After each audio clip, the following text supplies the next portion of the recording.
Bonjour à tous. Aujourd'hui, on s'attaque à un véritable monument de la littérature française, Le Rouge et le Noir de Stendhal. C'est une histoire d'ambition, de passion et surtout le combat acharné d'un jeune homme contre l'ordre social complètement figé de la France du 19e siècle.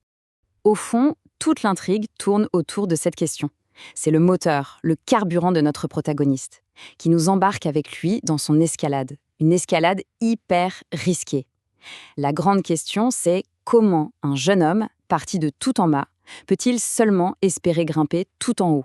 Alors, qui est-ce ce fameux protagoniste? Il s'appelle Julien Sorel. Imaginez un type hyper intelligent, mais qui est littéralement dévoré par une seule envie, s'arracher à ses origines modestes. Et pour ça, il est prêt à tout, absolument tout pour se tailler une place dans un monde qui, à la base, ne veut pas de lui. Alors, rentrons un peu dans le détail. Julien, c'est un personnage super complexe. Déjà, sa propre famille le déteste, parce qu'il préfère lire plutôt que travailler le bois. Son idole absolue, c'est Napoléon, le symbole du mec parti de rien qui a conquis le monde par son seul talent. Le problème, c'est que l'époque a changé. Sous la Restauration, la carrière militaire, la voie royale du temps de Napoléon, c'est fini pour les gens comme lui. Alors qu'est-ce qui lui reste? L'Église. Et attention, il ne choisit pas cette voie par foi. Pas du tout. Pour lui, c'est juste le seul ascenseur social encore disponible. Et ce choix, c'est vraiment le cœur du livre. Tout est dans le titre, en fait. Le rouge, c'est la couleur de l'uniforme militaire, c'est la passion, l'héritage de Napoléon, cette époque où le courage suffisait pour devenir général. Et de l'autre côté, on a le noir. C'est la couleur de la soutane, bien sûr, mais c'est surtout le symbole de l'hypocrisie et des intrigues de cette nouvelle société où seule la mécence compte. Et notre Julien, il est coincé là, tiraillé entre ces deux mondes, ces deux couleurs. Bon, alors, comment il commence, son ascension? On passe à la première étape. Tout se joue à Verrières, sa petite ville de Provence. Et là, pour grimper, Julien va utiliser une arme aussi redoutable qu'inattendue, la séduction. Son premier coup de maître, c'est de se faire engager comme précepteur chez le maire de la ville, monsieur de Rênal, un notable riche et influent. En passant la porte de cette maison, il ne change pas juste de travail, il change de monde. Et c'est là, évidemment, qu'il va rencontrer celle qui va tout bouleverser, Madame de Rênal. Cette citation, elle est géniale, parce qu'elle dit tout de sa mentalité.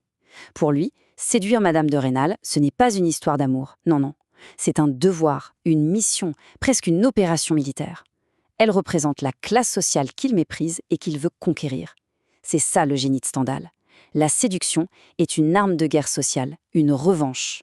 Mais rien ne se passe comme prévu. Ce qui commence comme un plan stratégique se transforme en amour sincère. Pour la toute première fois, Julien oublie son plan de carrière, son ambition, et il est heureux, vraiment. Sauf que la société n'est jamais loin.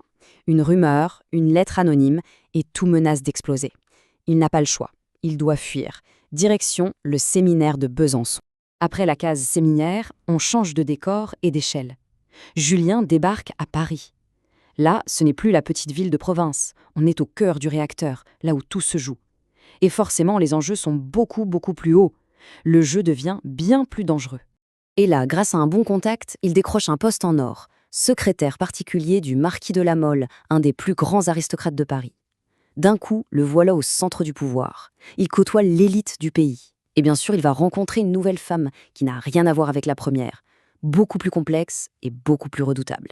Il faut bien voir le contraste, c'est le jour et la nuit. En fait, ces deux femmes représentent les deux facettes de Julien. D'un côté, Madame de Rênal, c'est la province, la tendresse, l'amour sincère. De l'autre, Mathilde de La Mole, la fille du marquis, c'est Paris. C'est l'orgueil, le calcul, l'ambition.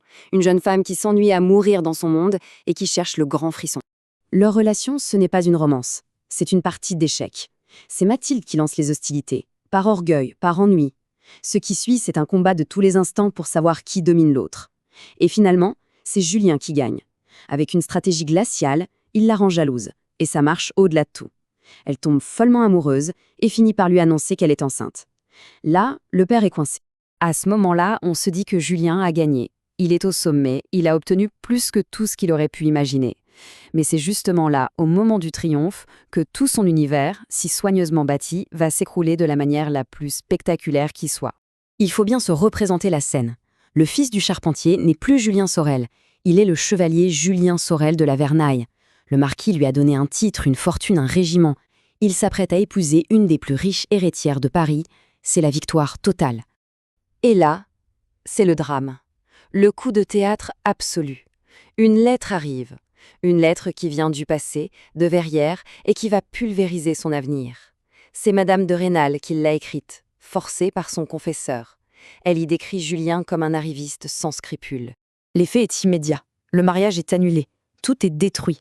En l'espace de quelques heures, il passe du sommet au néant. Et là, le Julien froid et calculateur disparaît. C'est la rage, la passion pure qui prend le dessus. Son seul instinct, retourner là où tout a commencé.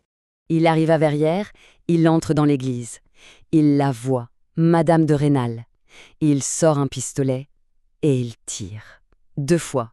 C'est un geste fou, un pur acte de passion. Et cet acte, bien sûr, vient de signer son arrêt de mort. On entre maintenant dans la dernière partie, le dernier acte de cette tragédie. En prison, loin du bruit du monde, Julien va devoir faire face. Pas seulement à ses juges, non. Il va faire face à lui-même, à la société qu'il a voulu conquérir, et à la vérité de ses sentiments. Et paradoxalement, c'est en prison que Julien se trouve. Il apprend que Madame de Rênal a survécu, et cette nouvelle le submerge de joie. Il réalise que toute sa vie, il a couru après l'ambition, et qu'il est passé à côté de la seule chose qui comptait vraiment, son amour pour elle. Il la revoit, il se réconcilie. Il est en paix, et il accepte son destin.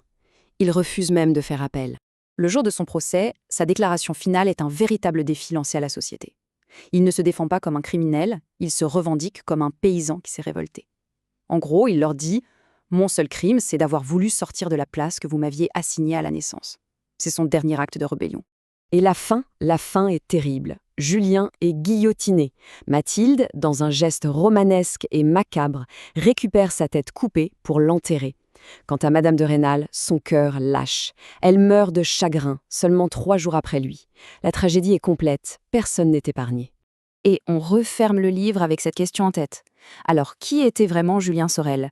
Un manipulateur cynique qui a eu la fin qu'il méritait? Ou bien un héros tragique, un esprit brillant, écrasé par une société qui ne pardonne pas qu'on sorte du rang? Tout le génie de Stendhal, c'est justement de nous laisser avec cette ambiguïté, une question qui nous hante encore presque 200 ans plus tard.